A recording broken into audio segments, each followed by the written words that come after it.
Oi pessoal, começando a aula de História, conteúdo especial para a turma do 8º ano do ensino fundamental. Então, meninos, conselhos importantes para vocês. Primeiro, levanta desse sofá, dessa cama que você tá, senta direito, se arruma, se apruma, respira fundo, coloca as coisas que você precisa junto com você, pega seu material, seu livro, seu caderno, senta direitinho e vamos estudar, ok? Essa matéria que nós vamos falar hoje, ela tá lá no 3º capítulo do seu livro. Então, pega seu livro, abre no 3º capítulo e acompanha comigo aquilo que a gente vai falar. Pega também seu caderno para você ir fazendo anotações à medida que elas forem sendo necessárias, ok?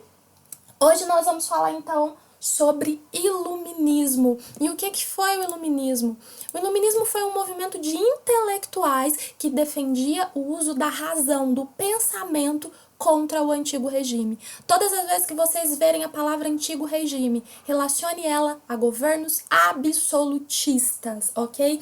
Então, o iluminismo eram intelectuais, pensadores, filósofos que que defendiam o uso da razão, da ciência contra os governos absolutistas, que eram governos autoritários, que o rei podia mandar e desmandar em todas as áreas da vida das pessoas e elas simplesmente teriam que aceitar, certinho? Dentre esses pensadores do iluminismo, nós temos então alguns que você precisa se lembrar.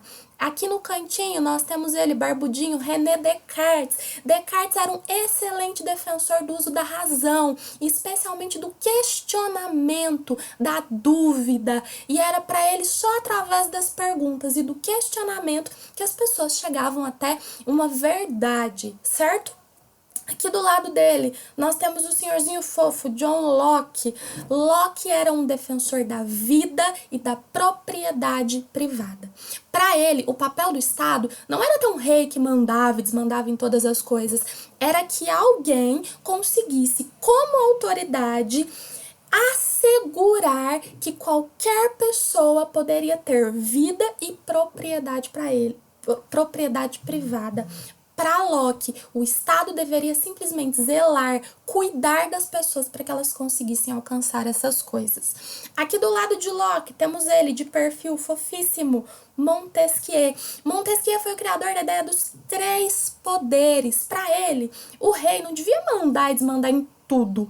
Esse poder ele deveria ser dividido para que não houvessem abusos. Então, Montesquieu dividiu o poder em 3: executivo, que executa as leis, legislativo, que cria as leis, e judiciário, que ajuda no julgamento, certinho?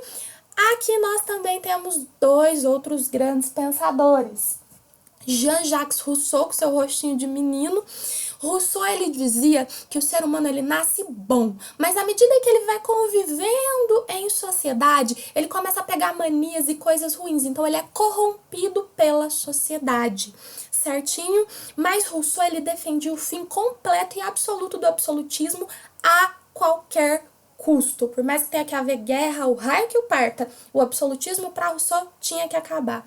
E aqui do ladinho, olhando com um cara meio desperto, temos Adam Smith. Adam Smith, de todos esses pensadores, é um dos mais importantes, porque ele é o pai de um tipo de ideia que ficou conhecida como liberalismo econômico. E o que isso quer dizer? Antes, lá no absolutismo, o rei poderia mandar em todas as áreas da vida, inclusive na economia. Mas Adam Smith, ele discordava disso, porque para ele, a economia deveria ser liberal. Então ele acreditava que o rei não precisava mandar, desmandar, falar e colocar a quantidade de imposto e dizer pode comprar isso, não pode. Porque para ele a economia se autorregularia com base na lei da oferta e procura. Exemplo do que a gente tem visto hoje. Quanto mais eu procuro um produto, mais caro ele fica, como álcool em gel, como as máscaras, como as luvas e vários desses equipamentos de proteção individual que estão ficando muito caros e difíceis de achar. Então a procura está alta e o preço aumenta. Já quando eu tenho produtos que não têm uma procura tão alta assim, eu tenho preços baixos, certo? Lei da oferta e da procura.